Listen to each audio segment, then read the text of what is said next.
Good afternoon, everyone. I'm Dr. Praveen Kumar, Manager, Market Access and Advocacy, SCT India. On behalf of SCT and EVO Alliance, we welcome you to this live webinar series on advances in casting and splinting. I think we have a few participants who are joining us for the first time. So a quick introduction about SCT and EVO Alliance. SCT was formerly known as BSN Medical to most of the orthopedic surgeons. SCT is a global hygiene and health company headquartered at Stockholm, Sweden, and has presence across 150 countries. EVO Alliance is a developmental non-profit organization dedicated to improving the care of the injured in low and middle income countries.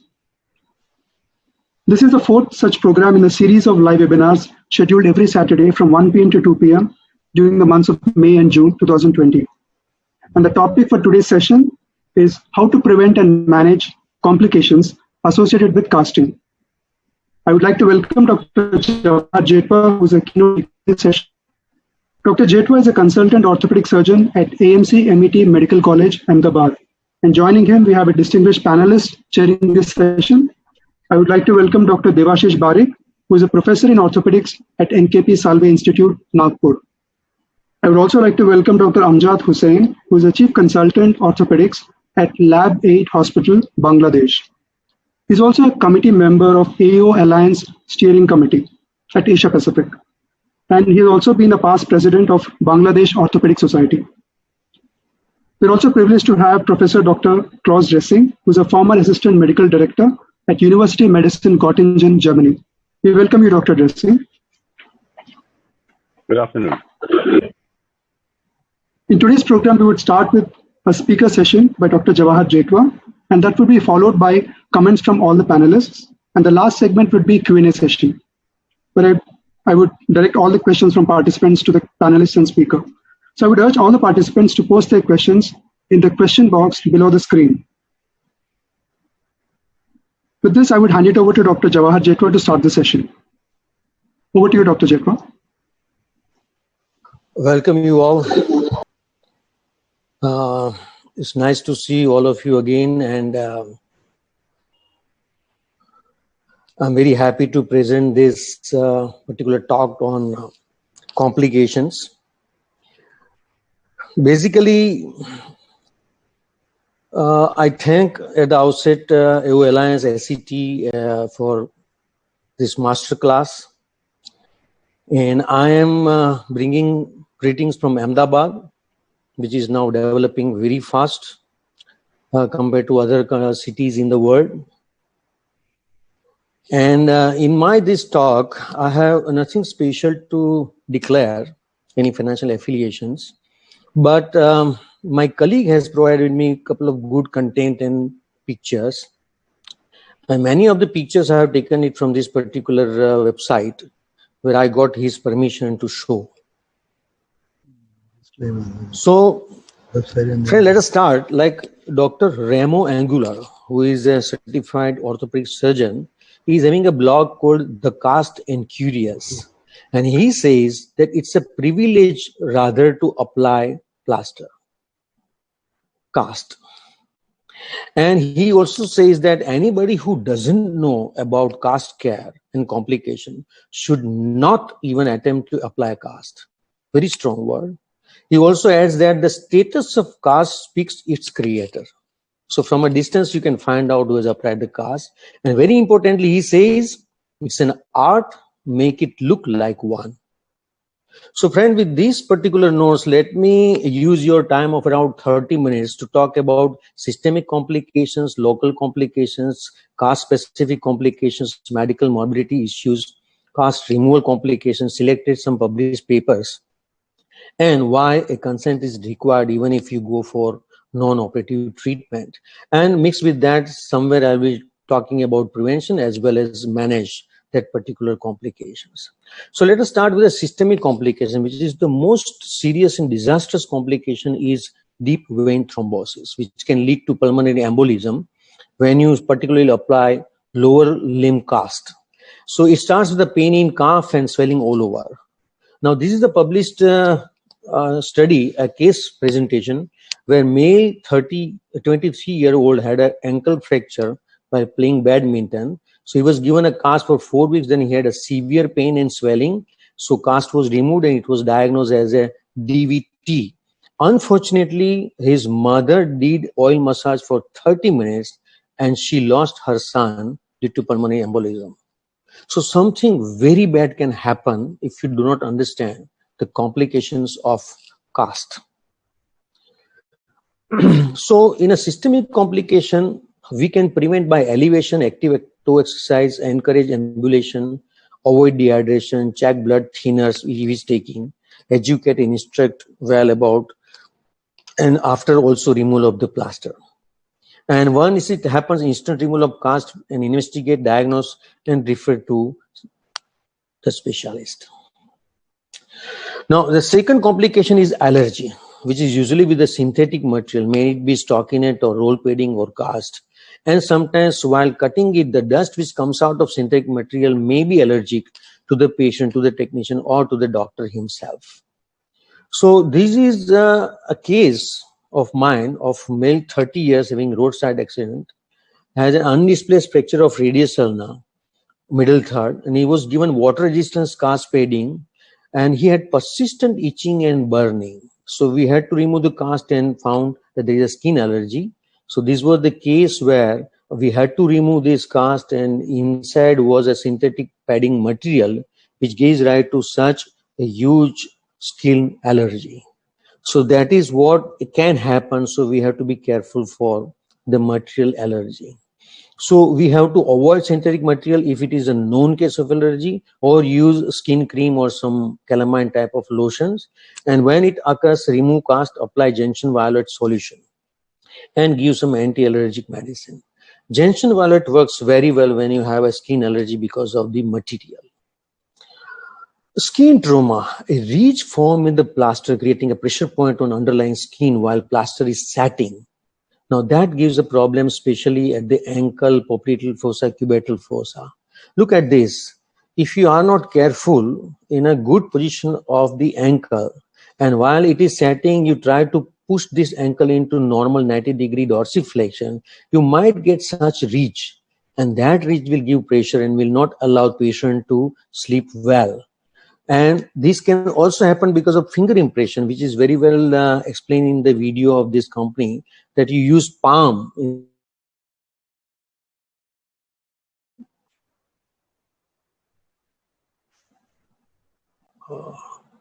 My video is visible? Oh, yeah, yes, it is there. Okay. And rarely it can cause burn because of exothermic reaction of this material. So in this case, be careful. Do not change position of joint while plaster is setting. Use palm, not finger, good padding, protect from the heat. And if it occurs, you can also diagnose on the X-ray if there is a ridge. So if pain or burning is consistent, you have to go and remove the plaster and inspect. Skin trauma is another problem. Sharp edge of the circular edge of the cast, like this. So what is the solution for that? Very simple. You put a small cut on the proximal part so that you can make the edges little more round easily compared to if you have not put a cut, and then you can complete the plaster like this. If at all it happens, you have to reapply the cast. Don't allow it to be so much hurting edges. Then swelling is the most common complications, all we know. Moderate constriction compresses the vein leading to the swelling distal part with a pain, blue color skin and nails. Fiberglass, if you are applying, apply in a stretch relaxation manner. That means you unroll the fiber cast for a couple of length and then you apply, because it is so sticky. Then when you try to unroll it, it might create some pressure and can give a constricting plaster.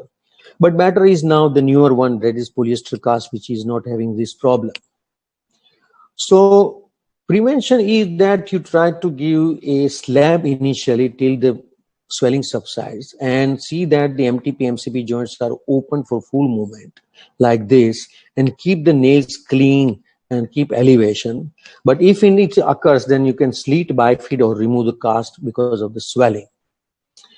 Another very important tip is that you put some sort of a padding in the web spaces before the plaster is set, so that it will keep metacarpal and metatarsal absolutely sprayed it.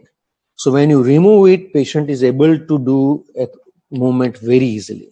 This is a very important tip, and please try to see that so that you cannot compress the transverse arches of foot or hand. Tight cast syndrome and the loss of reduction. These are very important points where there are a couple of index which has been published in this paper, where the cast index is like a lateral diameter with the AP diameter, and when you divide them, you get this index. So less than 0.8 may give you displacement up to 5.6%, but look at this. It can raise to 26% if it is more than 0.8. And there are other indexes like padding index, gap index, or 3-point index. All these things are important to see to prevent loss of reduction. Now, this is a publication where the analysis of factors causing tight cast syndrome were discussed, and they found that the index between 0.7 to 0.8 is very good to avoid all these things. Another very bad complication is the impaired arterial supply, which can lead to compartment syndrome. So there are 6 P's: pain, pressure, paresthesia, paresis, paralysis, pallor, and pulselessness. And there can be underlying necrotizing fasciitis as well. So we be very careful for a compartment syndrome after application of GARDs. So how can you prevent it? Circular cast only after swelling subsides, frequent observation of the distal part, active exercise, elevation. And if it occurs, immediately remove cast, elevation, emergency fasciotomy. If it is a POP, you can slit on one side, but if it is a synthetic, you have to split 2 sides. Only then it can be relieved. But in case where you have to go for fasciotomy, do a complete fasciotomy to see the whole length of the arterial system so that it is completely decompressed. When it is a compartment, when there is an ischemia, if it looks ischemic, remember it is ischemic. No second opinion is required. A simple suspicion and doubt is enough to warrant for fasciotomy. Now, plaster sore, as we know, is the most common. And the reasons may be poor technique, inadequate padding, ridge, sharp edges of the plaster, which we already talked about. And the other causes may be like failure to trim ends of the cast correctly, cast breakdown and skin irritation, inserting foreign bodies and skin irritations, scratching with a metal object infection, plaster soakage, skin damage and infection, on improper padding after cast wedging. All these things can cause a plaster sore. So be careful. There are a couple of such photographs. Like bracelet was kept inside before, it was not removed before applying the plaster. Plastic knives were there. Toy tank were there. Even the coin has been there. We can see the impression of this. All these things can be avoided to avoid plaster sores. There are grades. Like if it is up to skin, it is grade 1, then subcutaneous, then muscle, and grade 4 can be up to the bone. So grade 3 and grade 4 may require some surgical intervention and some reconstructive procedure. So this is the case which has been published, where they took around 2 months with topical enzymatic and antibiotic dressing to heal this. This is really, really bad. One must be very careful to avoid such things. So pain, when it is burning, itching, stabbing, constant nagging, unrelenting, or digging sensation, all this we have to learn when patient says like this. It can be a plaster sore. Often patient can pinpoint the sore area over the plaster. And in children, it can be a disturbed sleep or fever and heat and swelling of the digits, or sometimes it is a local odor from the cast, visible pus or staining. All these things can suggest you that there is plaster sore. So prevent by applying good cast, instruct well, show images of complication to the patient that this can happen. You have some old images to show, and do not ignore pain if it occurs. Attend early, remove cast, examine and find the source of pain, avoid disastrous consequences. And sometimes we have a habit of just cutting the window. Don't do that. It may irritate the margin. Better to remove the whole cast when it is a big sore. Another problem is a loss of reduction, which can be prevented if you apply plaster after 48 hours when the edema subsides. and you can check the internal stability of the reduction. And if it is too loose, be very much careful and instruct well to report if there is a pain or crepitation of the bones on exercise. So how to manage? Confirm reduction with multiplane x-rays and reduce and reapply the cast or manage surgically if it is an unstable variety of the fracture. No damage can also occur. So confirm proper padding over the area where the traversing nerves. Attend if loss of power, tingling or numbness. It can be because of the direct compression of the bony ends or plaster pressure or swollen tissue or reduced blood flow. So find out the root cause of this nerve damage, and we have to manage by removing cast elevation and treat as per the cause and extent of the nerve damage, whatever has occurred. Now, breaking of the cast, there is something called onion skin effect. That happens when you have a plaster which is already set before its application, or a plaster which is there for a long time. So try to press it over the package and try to see that it is absolutely soft. It is not having one edge which is already hardened inside the pack. It can be because of the weight cast, it can be with the persistent pressure on a particular area, and it can be because of the non-compliance of the patient which starts activity, and it can be another fall over the cast extremity. Just remove the cast and apply fresh one. Cast position is very important. That is something called cotton lauder position. So avoid extremes of the joint position. It can cause carpal tunnel syndrome. If there is a pain, then there are multiple things which you have to take into account.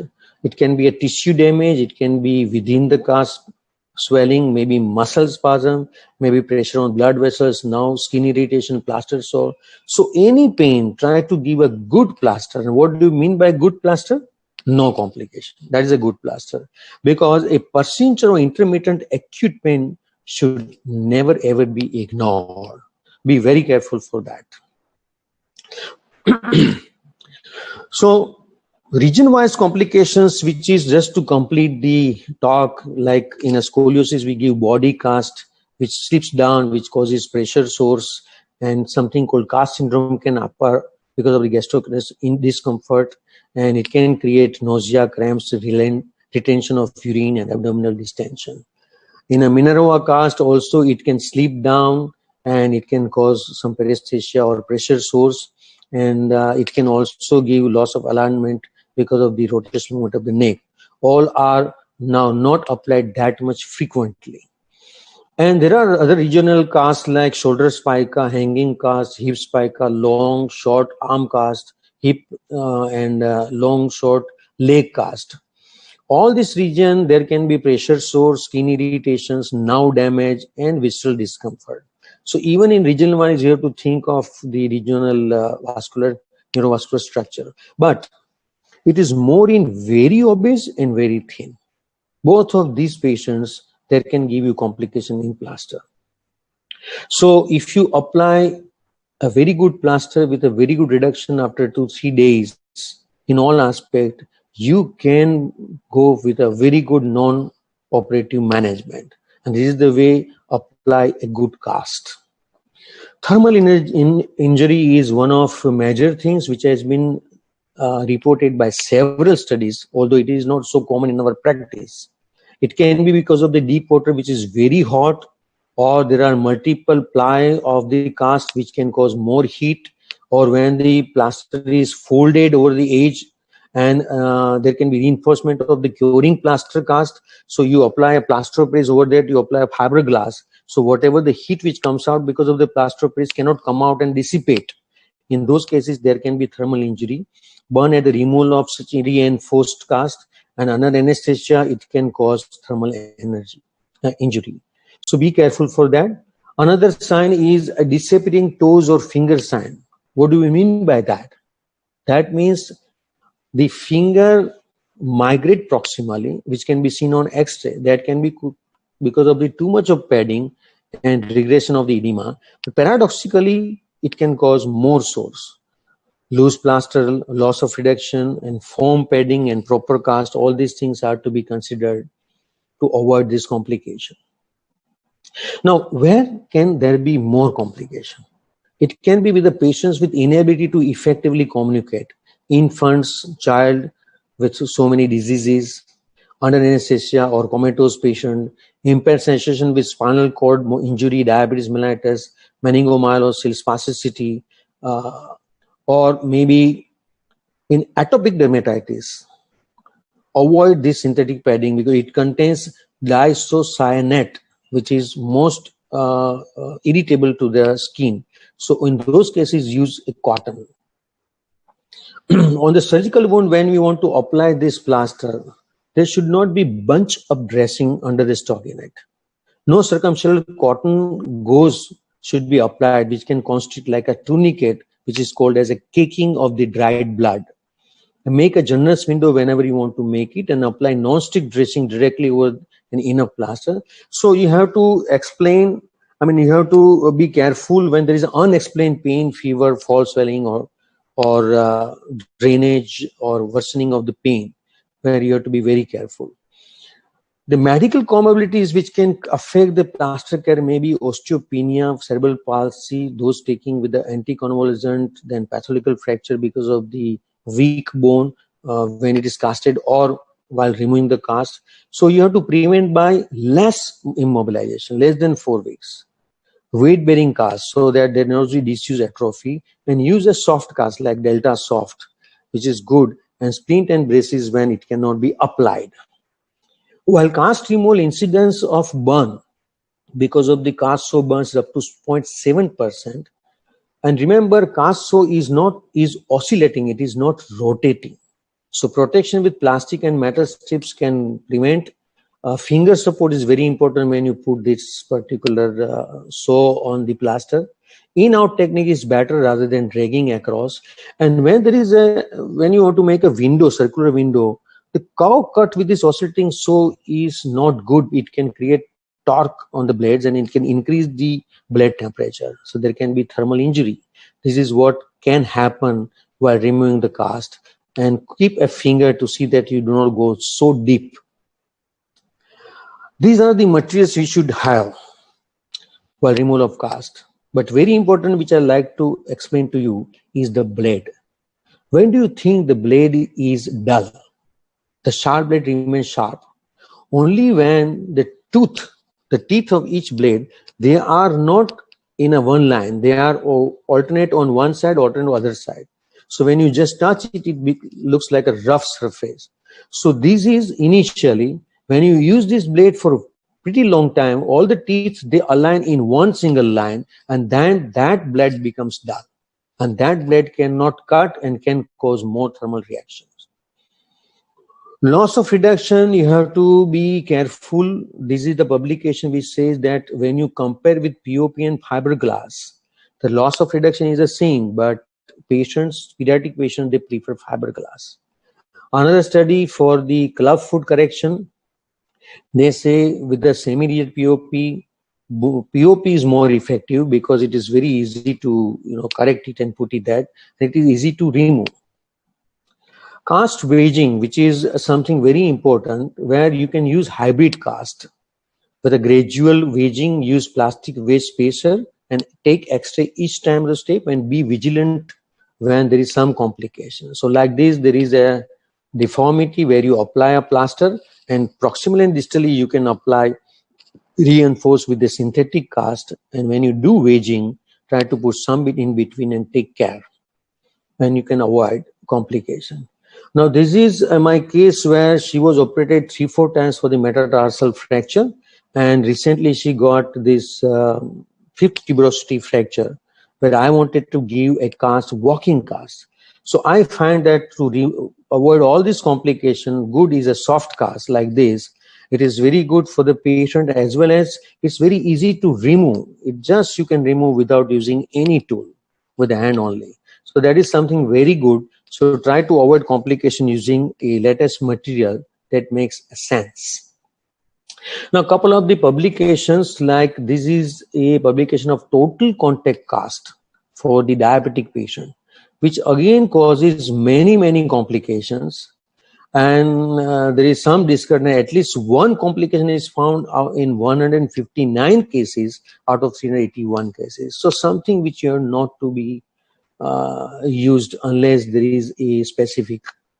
This is a good publication where people are thinking of to reduce the complications of cast. There is a sticker they have made with a QR code which is applied over the cast, and the patient is asked to scan it to know more information. And in 95% of the cases, it has been found effective tool to proactive management of potential cast problems. Something very good. And there is a publication that you use music in a cast room. That was studied in 199 patients in a stable condition, where music therapy they found is a non-invasive, safe, non-pharmacologic, anxiolytic, analgesic. And they say that it decreases anxiety and anxiety-related cardiac arrhythmia, which is very important. So sometimes patient is so fussy, you have to be careful. This is a horrible case presentation of a plaster complication, which the plaster was given for more than 2 years, 28 months, something which was forgotten. It was a longless cast in a 45-year-old woman. But at the end, they found significant atrophy, dense skin, but skin was relatively healthy. There was no pathogenic organisms. So they say that skin can tolerate cast for prolonged duration. It is possible. And this is my last slide, which I want to talk about the legality of the conservative management. There is an increased risk of liability if they are dissatisfied with the outcome. Patient would say, then in that case, you would have operated. Why did you not operate? And if there is at the end some disability, which is at high at the conclusion of the treatment, then also there can be issues, regardless whether you have done operatively or non-operatively. So you have to avoid catastrophe of any sort when you are going for non-operative treatment. Be very careful. It's a very troublesome time. And take informed consent even if it is a non-operative management. So with that, I just conclude with a pulse that learn and master good plaster technique. There are no hypochondriacs in cast. If they complain, they are genuine. Don't say they are mentally unstable or they have a psychological problem. No. Frequent checks, attend early if pain in high-risk areas like heel, foot, popliteal fossa, patella, olecranon, all bony prominences. Cast index predicts loss of reduction. And plaster sore, skin trauma, tight cast, all this can be avoided easily. And stay updated with newer cast material that will make the life more easy. And do not forget that casting application, it's an art. Make it look like one. So I thank you very much for this opportunity and your kind listening. Thank you. Thank you, Dr. Jetwa. Now I would request all the panelists to give their comments on the speaker session and also share their clinical experiences in the management of complications. We can start with Dr. Barik. Excellent presentation, sir. Thank you. You covered all the aspects, and in fact, some good insights like some things we didn't know, like plaster room music. That's good, and of course, what I really appreciate is your emphasis on the importance of taking consent. Yes. Because even in my practice, I do use a lot of plasters, splinting and casting, and it's very important because down the line they can just outrightly deny everything that you've said regarding any complication. And most of the times, I don't know, in tropical countries like ours, sweating, there's a lot of sweating that there's a lot of dust in the environment. So the patients have to be more vigilant, and people who are caring for them also have to be vigilant, especially with children, because you see, many pediatric fractures are commonly managed conservatively. So your talk was very comprehensive. Thank you. Thank you. Thank you, Dr. Barik. Dr. Hussain, could you share your comments? Dr. Vijay, you're on mute. Yeah, Yes. I would appreciate, I would salute. Thank you, sir. Thank you. Presented right beautifully. You have covered everything. Nothing I think you have left, including what Dr. Debashish just said, that because of the consent and the music in the room, plaster room. So really appreciable. What I like to add a little bit, that as I have been also here in Senior Man, and I have been following so many plaster complications, so many amputations, and then what do you say, sore and compartment syndrome. Even one of our national player, football, soccer player, had been, because of plaster long back, at 20 years back, had been amputated because of the plaster, and went home and given so many, drugs, particularly analgesic.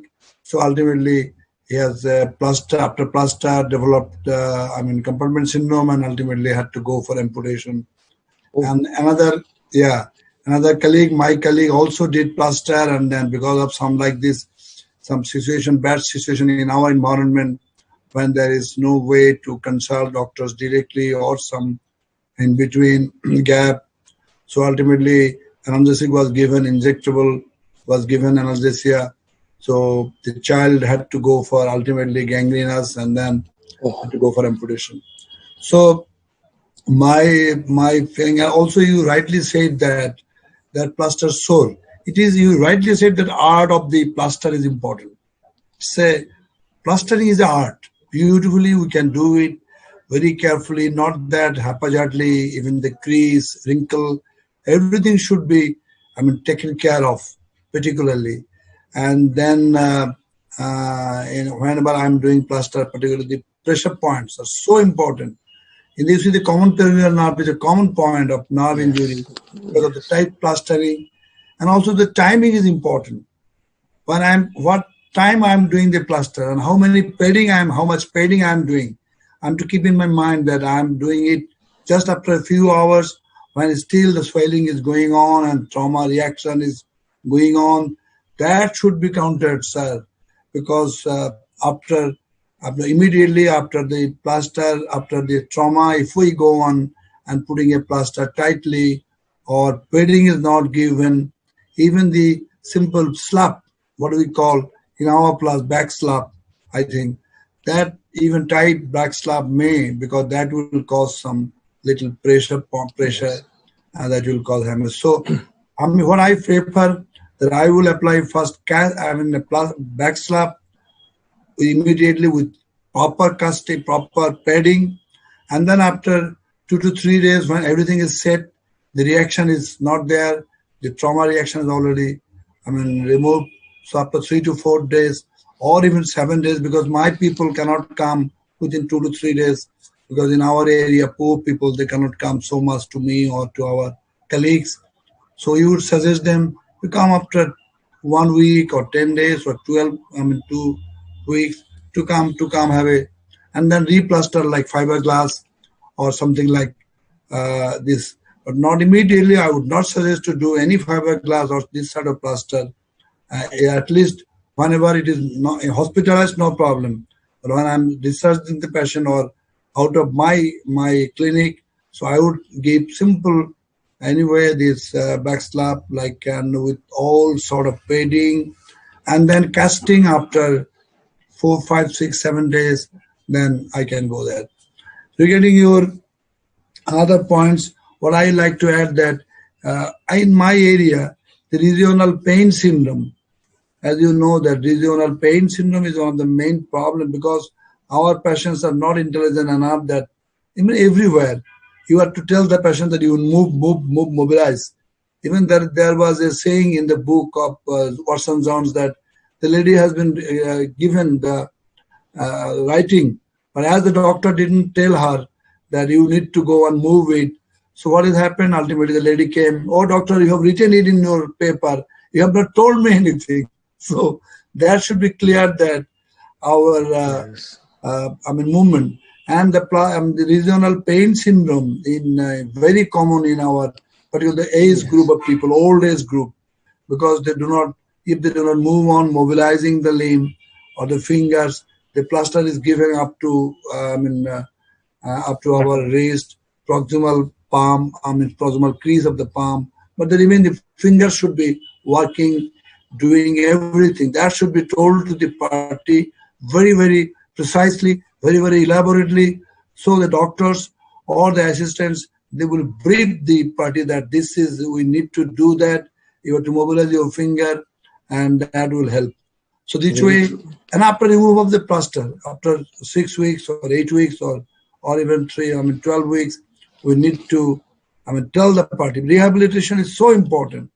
Rehab is so important that we need to mobilize, because that will endanger, and the patient comes again and again, that's right, doctor, my finger has totally, I can't move the finger.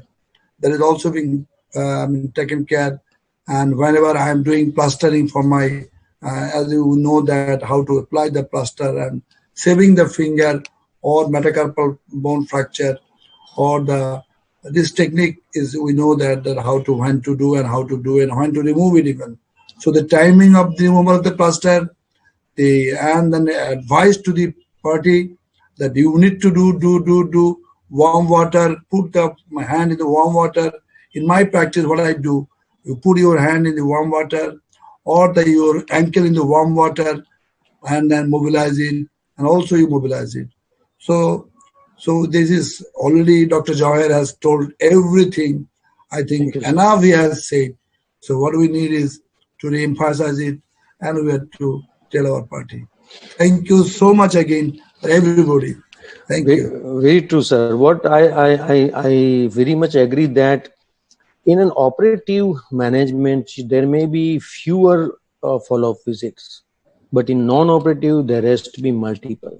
For more important, and irrespective of anything, call them second day, just to see that there is no horrible. And very truly, as you said, that exercise is the main part. And if there is a bleeding inside, the kicking, which is the word used for dried blood, that can cause many problems, and it is to be detected early. Right, sir? Thank you. Thank you. Thank you, Dr. Hussain, and thank you, Dr. Jetwa. Now I would request Dr. Dressing to share his comments and clinical experiences. Dr. Dressing, you can start. He's muted. Dr. Dressing, could you unmute yourself? You're on mute, yes. Dr. Jetwa, congratulations. It was a great lecture because you covered all aspects of non-operative fracture care with casts and splinters. And I was very impressed of your speech. Thank you. And you're completely right. To apply cast is an art. But more and more, the young residents, they do not like casting because the orthopedic surgeons, they want to operate. And I think it's very important that worldwide, we do not lose the competencies in non-operative fracture care, because if you are able to do non-operative fracture care, then in the OR it's much easier, for example, to reduce a fracture and to hold in positions. And I really think that it is necessary that the residencies all over the world, they know how to apply a plaster. And what you have told us about the pressure source, it's very important, because really often if you see a cast or a splinting, then you see from the outside if the guy or the girl who have applied the immobilization knows how to apply it. And I've seen so many bad casts and splintings, so that I really think that it's necessary that we educate the residents how to apply a good cast or a good slap or whatever. And all what you have said is very important. And I really think that all the complications I have seen during my surgical life often were the incompetencies of the doctors. And in my country, in many times, they tried to give the the casting to a nurse or casting technician. But for me, it's very important that the doctor knows how to apply a cast, and because he knows at the end all the complications. And one short thing only, I think it is really important that when we apply a cast after acute injury, we have to split it.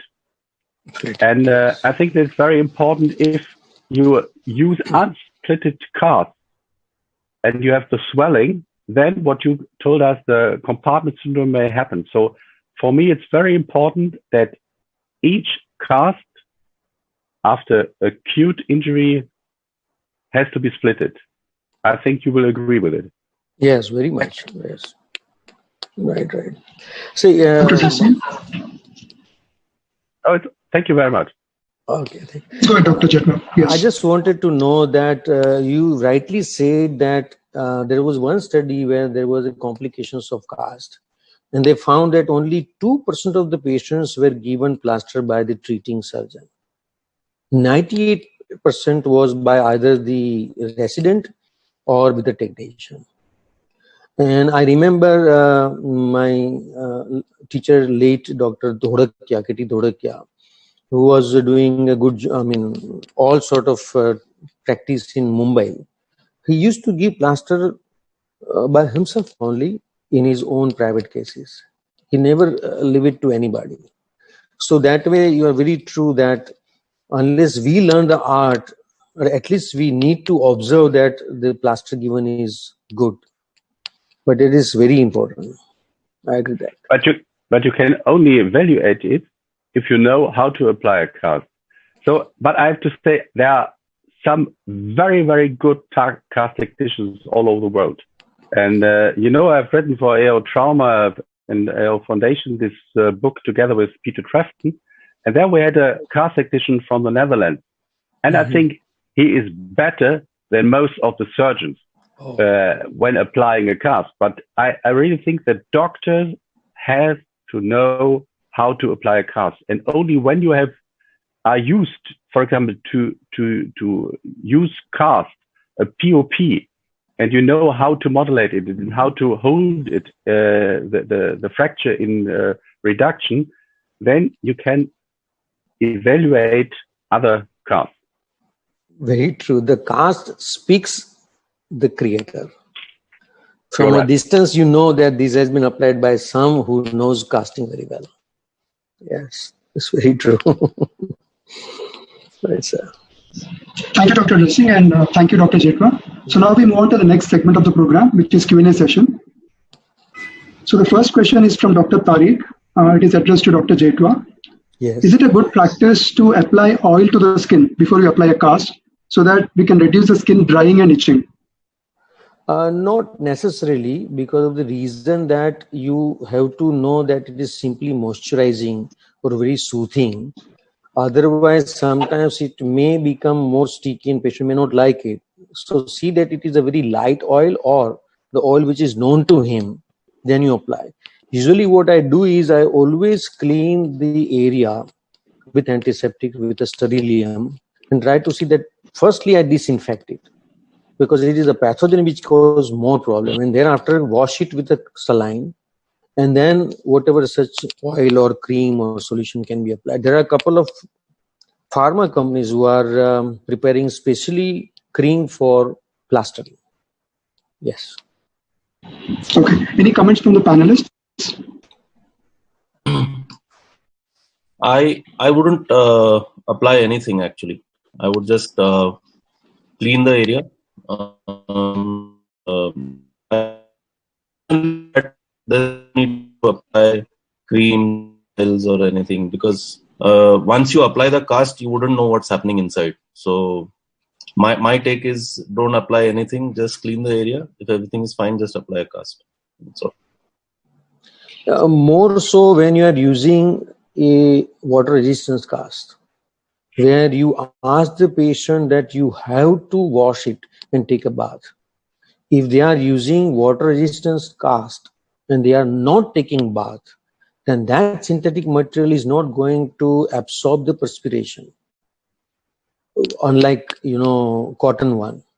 So the perspiration will be there, whatever oil which as you applied is there, and now all these things can create a problem. So on those cases where you allowing a bath for washing, you need not apply anything. Yes. Okay. So we move on to the next question. This question is... Pramesh, sorry. Yes, Dr. Jacob. Yes, go Dr. ahead. Dressing wanted to say something. I want to support the four speakers, because I think the best is not to apply any oil or any liquid before applying a cast. I think the normal flora of the skin is good. Yeah. Only if there is some abrasion or some skin lesion, then only we need to go for some, a ointment or something like that. And if you think that it is maybe a problem, then even we can have a window. But otherwise, I would do same. I have my opinion that we don't need, because normal flora is there, and there will be sweating. Much more problem would be rather with the well, because they can have some stickiness. Some problem may be created others. Thank you. Okay. So the next question is addressed to Dr. Parikh. The question is there any test to determine allergy to different cast material? Yeah, you can actually, the allergy testing now is so widespread, you can almost get an allergy test for any material that you want. Especially people who have already allergies to synthetic materials like nylon, which is usually the liner which is applied inside. So that would be known anyway, because what we are using are common materials which are used even for clothes. So I don't see any particular reason to go and do any allergy testing specifically for cast material. Unless someone comes and tells you, they say, I am allergic to synthetic. So that's a different thing. Otherwise, the inner liner is cotton. Stockinettes are also cotton. And right now we have synthetic stockinettes and synthetic liners. So that I've never done any allergic testing, but yes, you can do it. Any comments from the panelists? Where we know that there is an allergy, we better avoid it. But as far as possible, attend the patient if he starts or telling you that there is an itching. And sometimes if it is because of the material, you can also have a look at the age of the plaster. You just try to look inside and immediately you will see skin eruptions. So that way it is not problematic to detect. But yes, you cannot have something like allergy test and then you apply plaster. If you want to go for that, it is too much working for that, unless patient is having that sort of a complete comorbidity where there is no other way but to apply plaster for a long time. Then you can apply this particular cast. Do not apply, particular padding, synthetic padding. Do not apply cast. Wait for 24 hours. See that if there is an allergy, thereafter you can apply the complete plaster. Yes. Okay. Yes, Jasim. Yes, Dr. Jasim. I think it is very, very rarely that we have an allergy to casting materials. So often it is the patient compliance that results in, let's say, allergic reactions. But what we have to be aware that we do not have direct contact of synthetic cast material to skin. That's why we apply a stockinette or a liner. And I've seen very, very rarely allergic-like reaction of the skin. And mostly it was not the material of the cast, it was the patient itself who resulted in these reaction of the skin. Now, important development has occurred, like this saw, which we used to cut the plaster, is having a covering, and now it is available with a suction. So when you cut the plaster, the dust is sucked out immediately while cutting, because there is a known allergy to this dust to anybody. So that way is because my friend is already having this allergy. So whenever there is a cutting of the synthetic cast, he goes into another room. So that can be solved to some extent by a cutter which is having a suction mechanism in it. It is, if I may add, it is more important if you're cutting fiberglass. Yes. And it is best if you have a suction saw, because fiberglass, otherwise, even not for allergy, it is dangerous to inhale. So that is what in the last master class it was said that it can be carcinogenic, particularly fiberglass. So yes, you have to go for a polyester one. Fiberglass is more risky, and fiberglass needs a power saw. Actually, polyester casting, you can cut it with scissors. Yes. So that is another big advantage. So it's the fiberglass that's really a problem. Yeah.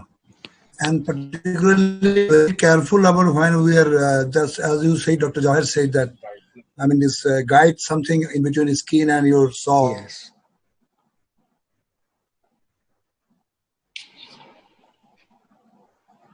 Dr. Hussain, we lost you for a few seconds.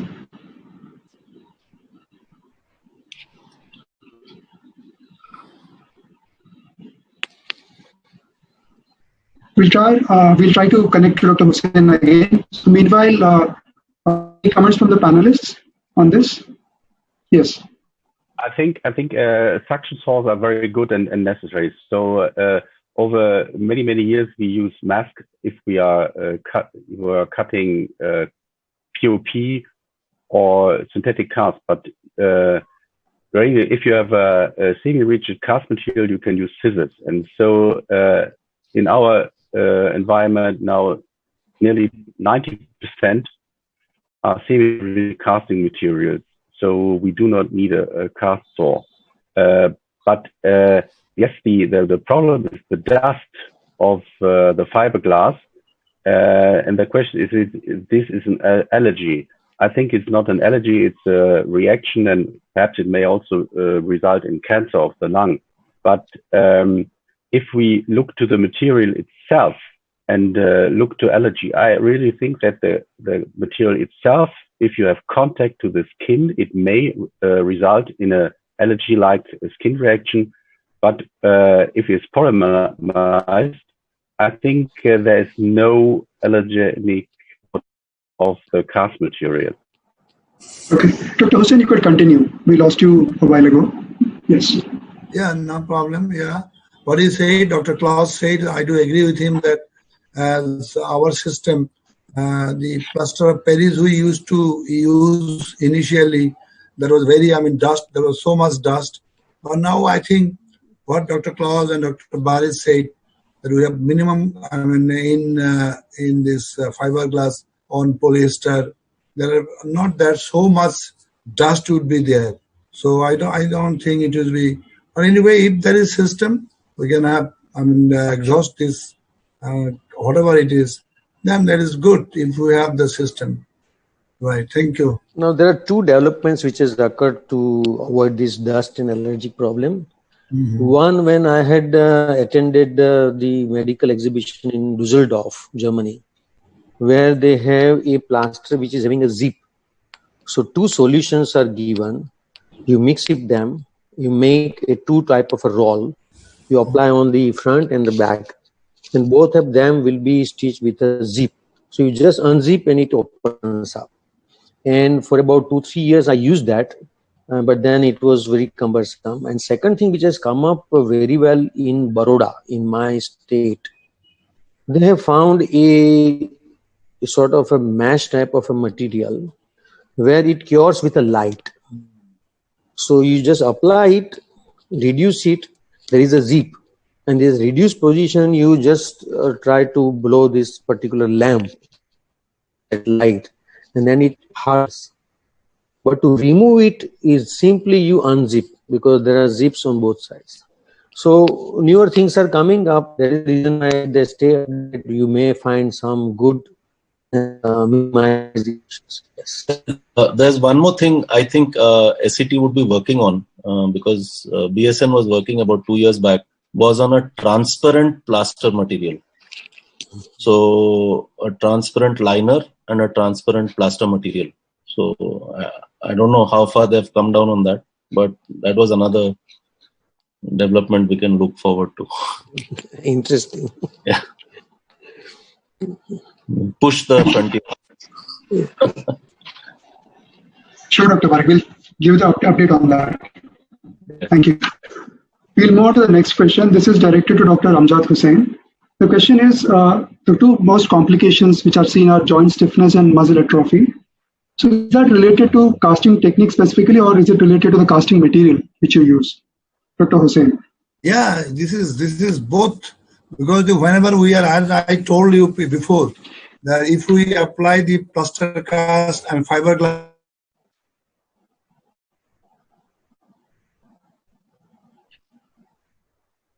We lost again Dr. Hussain. Meanwhile, while he joins, we can I share the comments? I think it's mostly with the technique. Very rarely with the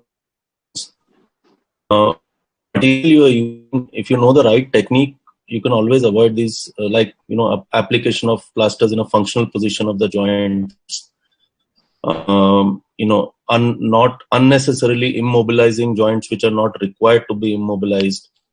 Giving or counseling a patient regarding whatever physiotherapy or exercises that are needed within the cast, and also to do isometric exercises. Even if for example, if we are giving a long leg cast, then I would advise my patient to do isometrics of the quadriceps. So that way you can prevent wasting and plaster disease. Yes, Dr. Hussain, you can continue. You can unmute yourself and continue. Dr. Hussain, we cannot hear you. Could you unmute yourself?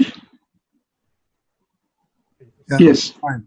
So what do you need? Both things are important. The technique is important, as I told earlier, and also material is important here, because POP, as earlier, plaster of Paris was not so much, very tight enough.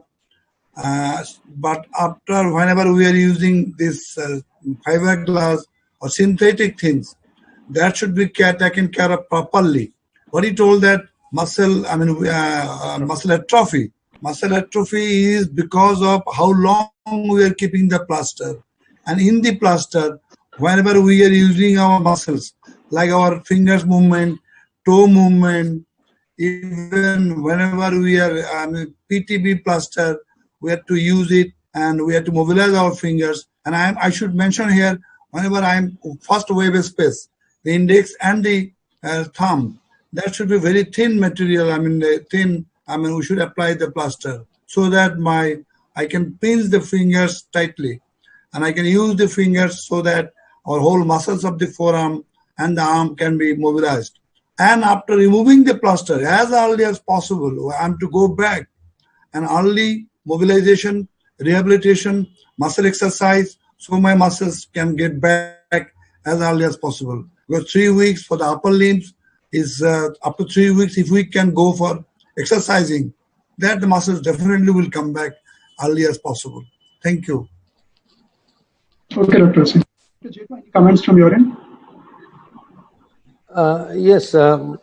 In my practice, when I show them this complication of earlier patient, I tell them this is what has happened to so and so, and then it took 7-8 months to recover it. Just pictures of those patients make them so sensitive. They do a good exercise. Of course, good technique is required. The movement should be free and full, but usually they do it for a week or 10 days. They come back after 1 month or whatever the time you have given. Meanwhile, they forget. And that is the usual time. Second part is a wrist shoulder syndrome, where I always ask when I give a below elbow cast to just put it like this so that the shoulder remains with the full movement. That also is so common. But in those cases, I always tell them that this patient had these problems and I had to do manipulation and injection and everything. And the fracture got healed, but this took another 6 months. So likewise, if you tell them the story, that will scare them a lot, and there will be more cooperation from the patient. Yes. Can I add? I like to add here Yes. that whenever I am removing the plaster and then start initially passive movement, then active resistance exercise. Yes. Because you see, whenever we are telling the patient, they are very afraid, because if I tell them move, oh doctor, I may break again or there will be some problem. So what I am telling, go and do weightlifting, do everything. So because they will not follow me 100%, but they will follow me 40%, 50%. That is my way of doing the things. Because if I do slowly, they will not do slowly. They will more slow. If I tell them not do everything, then they will go for slowly and then recover very fast. Within 6 months is well. Within 3 months to 6 months, things will be better and better. Okay, thank you. Thank you, Dr. Hussain. So we move on to the next question. Yes, Dr. I just want to add that when you give a walking plaster, I use a sol, which is having a medial arch. So I have right side and left side sol, which I prepared it from the orthotics. So before the complete set, I ask them to put that foot onto that sol and give pressure as if he is walking. What happens that when it is sat, the sol part is absolutely flat like a boot. It is not rounded. So when patient walks, it's the most stable walk. Yes. And that will, sort of allow them to walk more and to avoid all this disuse atrophy and all this swelling problem. But sometimes if you give a rounded sol, then it is difficult to walk. So this type of a minor trick in the techniques of plaster can make the patient more easeful. Even when you give a walking plaster, when patient puts weight, there is some sort of a straightening of the transverse arch of the foot. So that also should accommodate in the plaster. So before plaster is set, if you ask him to put a weight, then you get the exact shape. And that makes a big difference when they are walking. Shape of the foot. Yes. Shape of the foot. Yes. Sole of the foot. Yes. Sole of the foot. Yes. Exactly. Right. So the next question is directed to Dr. Dressing. The question is, what are the major patient instructions to be given in order to avoid or prevent complications associated with casting? So first of all, as it was said by Dr. Yetwa, we have an informed consent to all patients, even for non-operative fracture care. That's the first thing. And we have a mandatory control within 24 hours by a specialized doctor, normally that doctor who has applied the cast. And the patient is instructed that everything which is not working correctly or for him unknown, he has to come back immediately, even in the night, to the hospital. Then normally we give instructions. We have some formats with illustrations, what to do and what are the complications and what complications could arrive. And the patients are instructed to really come back even in the night to the hospital or to the doctor. And I think that is very important. The patient must be informed, and it should be an information also in a written format. And there we have to look in Germany, especially, that we not only write it down in German language, also in other language like Turkey or whatever. So because we have many immigrants here, and that is very important that the patient understood the complications. Okay. Any comments from the panelists? Yeah, that is the reason why these QR code stickers have come into practice. So depending on the region which has been given a plaster, that QR code, when they scan it, because now people use technology so much, with the mobile they scan it, and that particular web page will tell them all instructions and all the important exercise to be carried out for that particular plaster which has been given. So that way, use technology and try to see that every time they remain in contact with the very much qualified, or rather very strict instructions, they need to follow. That makes a sense. I think the two most important take-home messages from this talk would be: you keep a consent and you give a written instruction to the patient about complications and when to report back. Okay. Dr. Hussain, any comments? I want to add it, Dr. Debashish, that written as well as verbal, so that otherwise they will not read it. Our people particularly, they don't go on to the read it. Yes. But to say that no, you do that thing. Okay.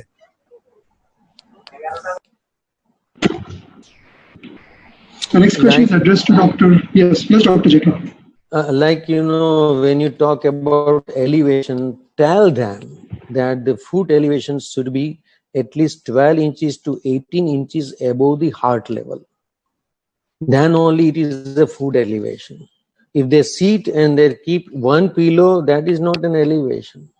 Meanwhile, like for the upper limb, you have to have a real elevation, maybe on saline stand or maybe something at the edge of the cot.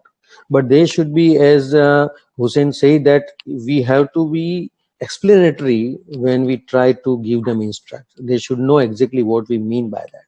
Yes. Okay, thank you. The next question is directed to Dr. Jetwa. The question is, most of my patients experience cast cracking while I apply fiberglass to their lower leg segment. How do you avoid this and how do you manage it?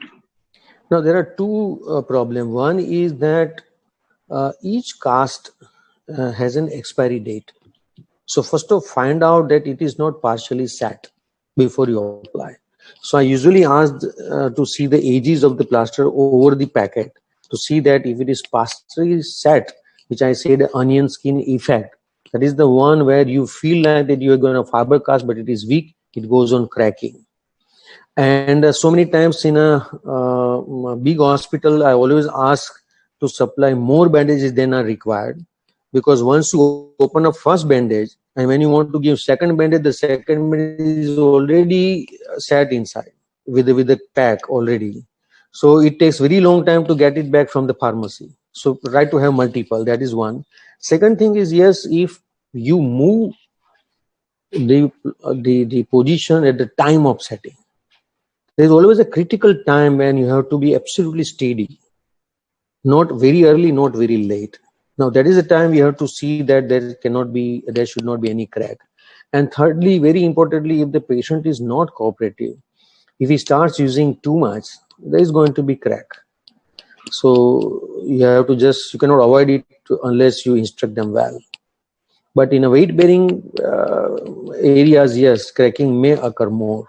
You have to be careful. Yes. Okay. Any comments from the panelists? Fiberglass will always crack. So anyone who's going to walk on fiberglass, it will crack. And fiberglass does not conform very well to the contours of the heel and the foot. So I personally feel that it's better to use something other than fiberglass. So you can use a polyester cast, so that even if the patient walks with a polyester cast, it won't crack. Let me repeat that I explained to you that you put some sole with an arch to have an impression like a boot when you give walking plaster. And I very well agree with Debashish that polyester is better, and more importantly, in a second plaster, when you feel that everything is set well, you can apply soft cast. In a soft cast, I have so many patients, they go and they complete their foreign tour, they come back and it remains so well. So when you use a soft one, there is no chance of breaking. Yes. Our padding and some ridges, if there is some padding, should be very good, even. And when the plaster is setting, that should be also a very smooth setting should be there. There is no ridge or uneven surfaces that may crack. So when the setting time is important. So we have to be very careful at that time and smoothing the outside the side of the side so that it very good. A polished one, so that the listen is less chance of cracking. Okay. Dr. Tracy, any comments from you? No. Okay. So we move to the next question. This question is directed to Dr. Barik. The question is, does the frequency of cast change has an impact on preventing complications? I didn't get you. What? Does the frequency of cast change has an impact on preventing complications? I mean, why would you need to change casts? I mean, there are indications where casts are changed, especially if something needs to be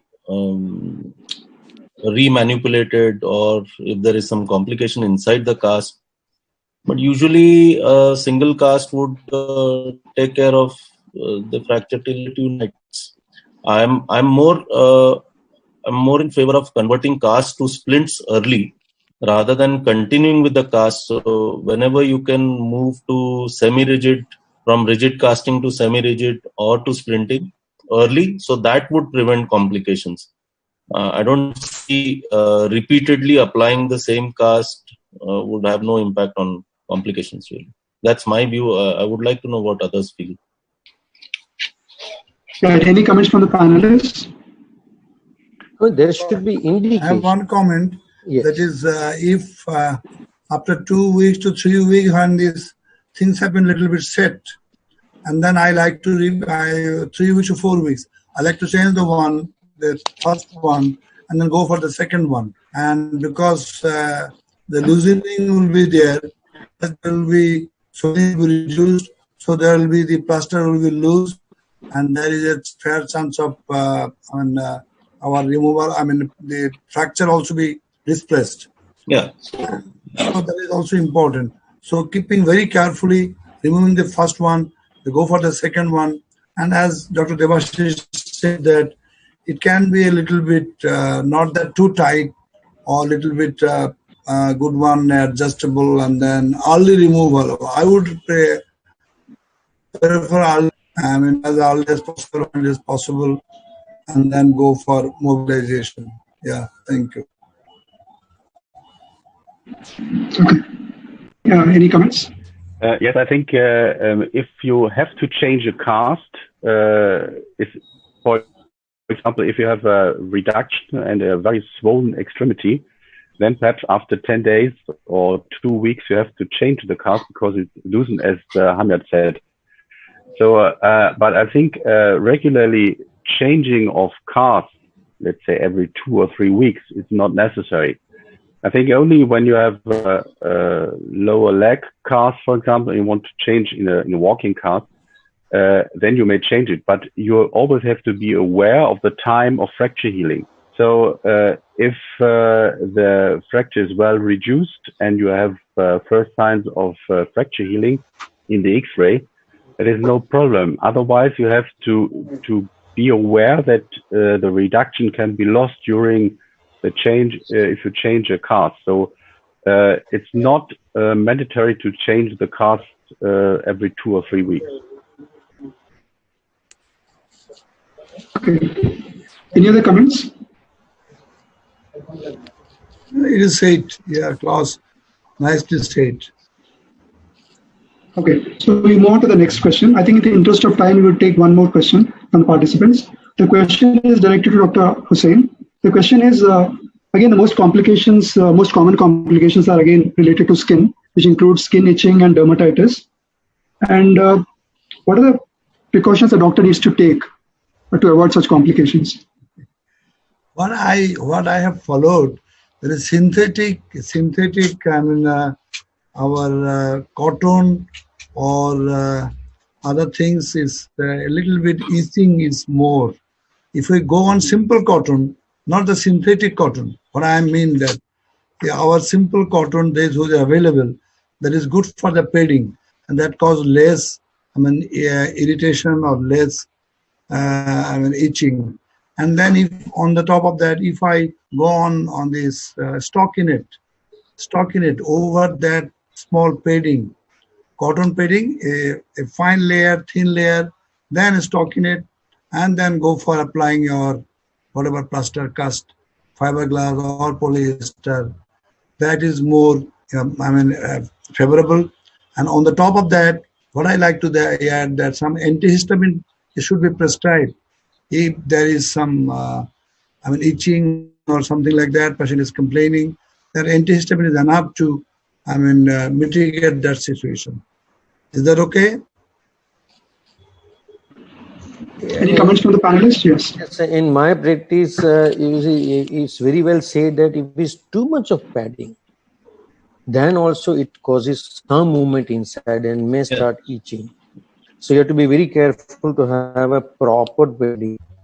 And earlier, Glaxo had come out with a steroid drops, which is before 10-15 years. A very small, which is basically a steroid one.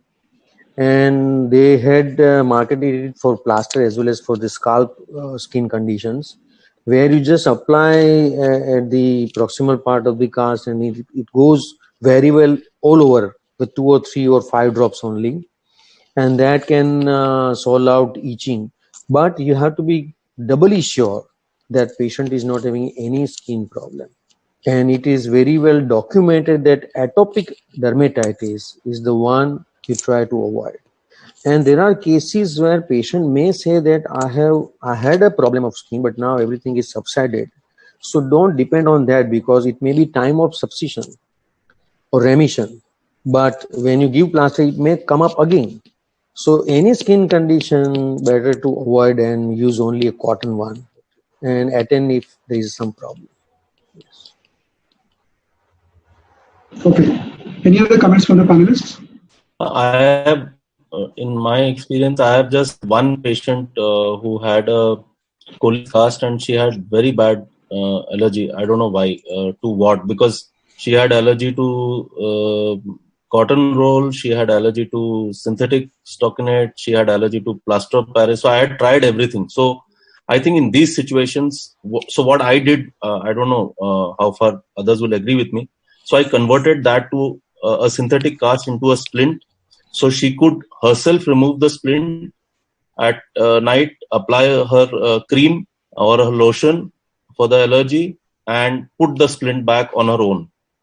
And luckily for me, that formula worked. And because it was necessary to immobilize, so I had to put something there. You do have commercially available splints also now. So, but the synthetic splints I felt is better because you can actually customize it to the patient's dimensions. Because the commercially available ones we won't be able to do that. So that's what I did. Yeah, I do agree that a lot of splint are available also. Whenever there is some complication, we can switch over to the available customized splint also. Yes, splint is available nowadays everywhere. Earlier, there was one splint which was made available, which was a thermal memory sort of a plastic sheet. Yes, when you put into hot water, it takes its own shape. And that was specifically coated with silver. So in such cases where there is so much of allergy, that splint can be used, which is having a silver coating. So only the silver part comes in touch with the skin and you can avoid. And that was also recommended for abrasions and wounds. So because silver is also some sort of a bacteriostatic. So that was marketed with that company. Expensive splint. Yes. Okay, so with this, we'll conclude the Q&A session. And now I would request all the speakers and the panelists to share their closing comments. I would request Dr. Jaitwar to start. Yes, it was very nice, good discussion, and I hope that we could cover everything and give a very clear message to the listeners. And once again, I say that it is in art, it's a technique. Do not leave it to your residents or juniors, and attention is complaining, and try to have a good follow-up and see that and be satisfied with even non-operative treatment with all this care. So I thank you very much for all the faculties as well as the listeners and the questions as well. Thank you. Thank you, Dr. Jethwa. Dr. Parikh, could you share your closing comments?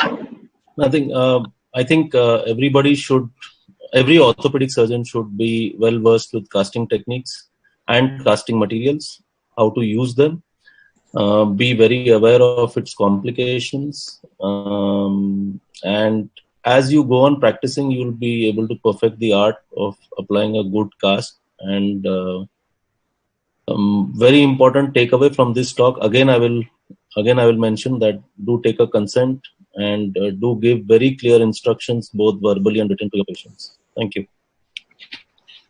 Thank you, Dr. Parikh.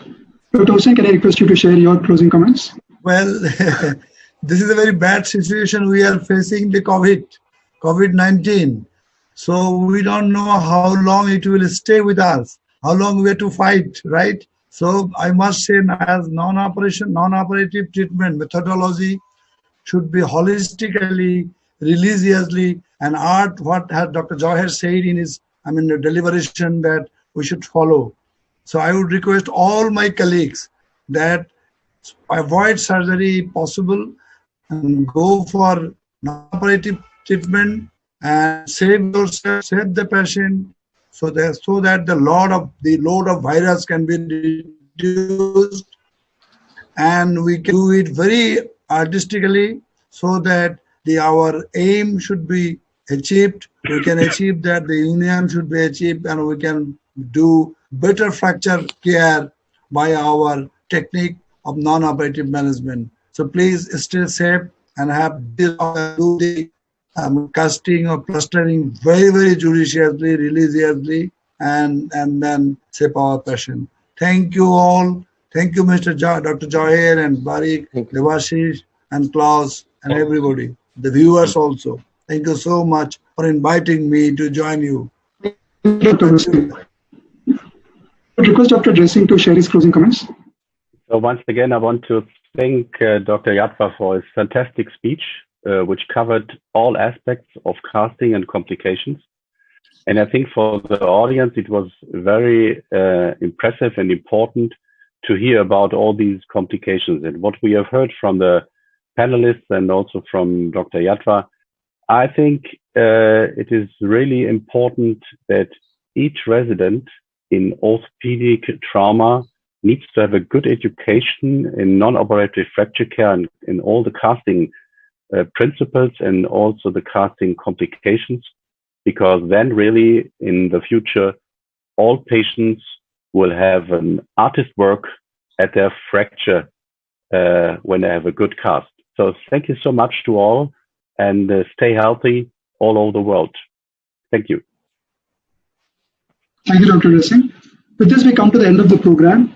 On behalf of SCT, I would like to thank the speaker, the panelists, and all the participants for making this session a great learning experience. And before we take leave, a couple of announcements. First, I would request the participants to share their feedback, again in the question box below the screen, or alternately, they can share it through the email ID mentioned in the bottom of the screen. And in case any of your colleagues or team members could not access this program or even earlier programs, they can do so because the respective web links will be active for a period of 1 month, where participants can rewatch the recorded webinar. And the next live webinar is scheduled on 13th June from 1 p.m. to 2 p.m., which is a Saturday. And the topic for the session is management of ankle sprain with heel lock technique. And we have a keynote speaker, Dr. Ajoy SM, who is a consultant orthopedic surgeon at MS Ramaya Medical College and Hospital, Bengaluru.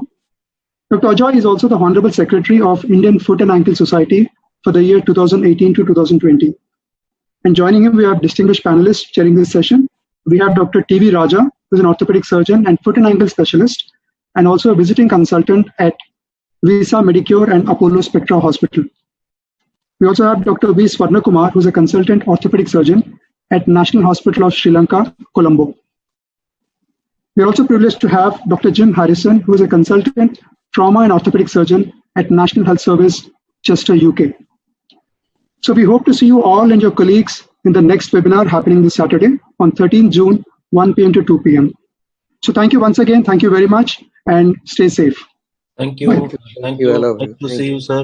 Thank you. Dr. Amjad, Dr. Dressing, Jetwa, sir. Thank you very much. Thank you all. So nice. So nice. Bye-bye. It was a pleasure to be in the panel, and I hope you stay all really healthy and that you recover the situation after COVID-19. So, thank you. Bye-bye. Thank you very much. Same Bye-bye. wishes for you. Bye-bye. Bye-bye. Bye, everyone. Bye-bye.